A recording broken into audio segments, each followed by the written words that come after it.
Sometimes in life we keep saying, "I'll do it later," or "I'll start tomorrow." We tell ourselves there's still time. What's the rush? But this small habit slowly steals our dreams and goals. In today's world, full of distractions, hours slip away while we scroll and watch. Days pass while we plan to start. Each of us gets the same 24 hours, no more, no less.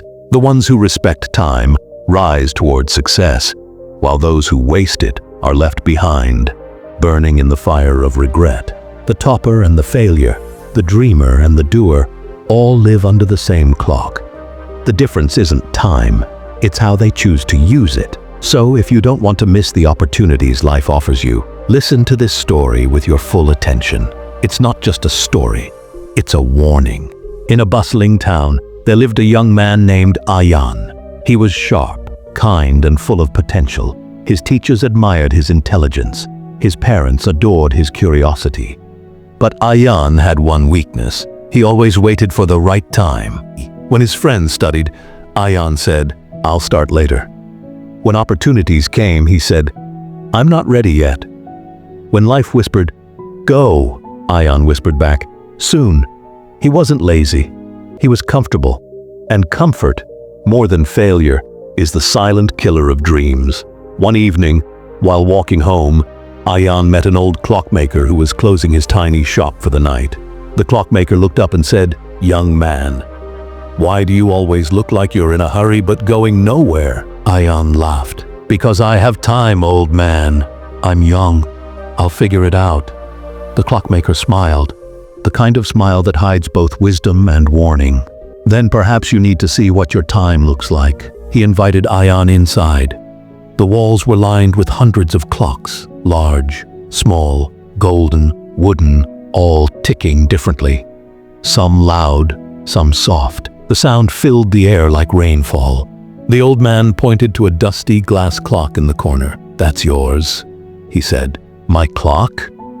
Ayan asked, confused. "Yes, everyone has one. It starts ticking the day they're born. It stops the moment they waste their last chance." Ayan stared at the clock. Its sand was halfway through, falling grain by grain. "How do I stop it?" he asked nervously. "You can't," said the clockmaker. "But you can decide what each grain is worth." Ayan looked closer. Each falling grain carried something. A book he didn't open, a goal he postponed, a promise he didn't keep. He saw his own life slipping through that glass, one choice at a time. That night, he couldn't sleep. The ticking followed him home, echoing in his head. Tick, tomorrow, tick, not yet, tick, maybe later. He woke up before dawn, restless. The sun hadn't even touched the rooftops when he sat at his desk and began writing. Not because he had to, but because he finally wanted to. Days turned into weeks. His friends noticed. "You've changed, Ayan," they said. He smiled.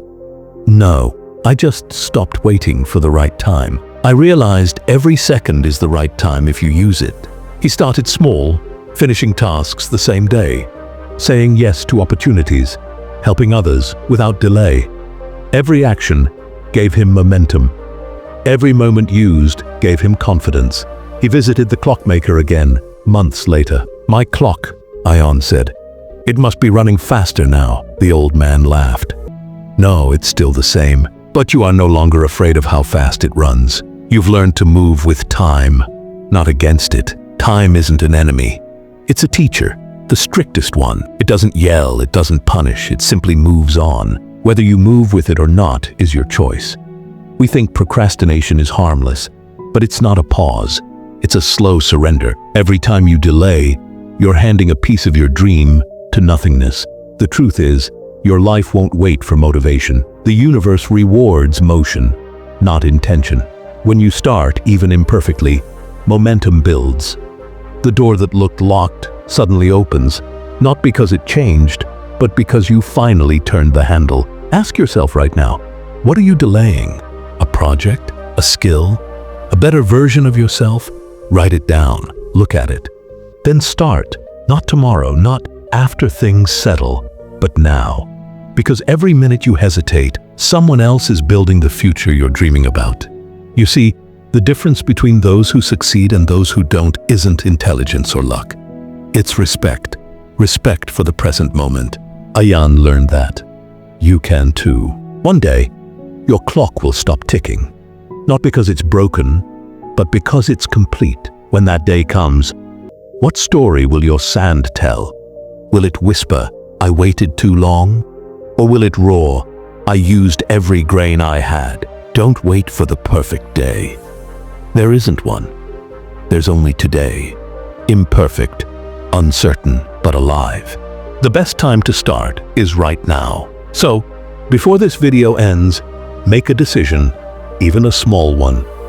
Because one day you'll realize that your biggest regret was never failure, it was the habit of saying, later. Don't let later become your life story. Make now your legacy. So take a moment right now, look at your life, your goals, your dreams. Ask yourself, what have you been delaying? What promise have you been postponing for someday? Because someday is not a day on the calendar.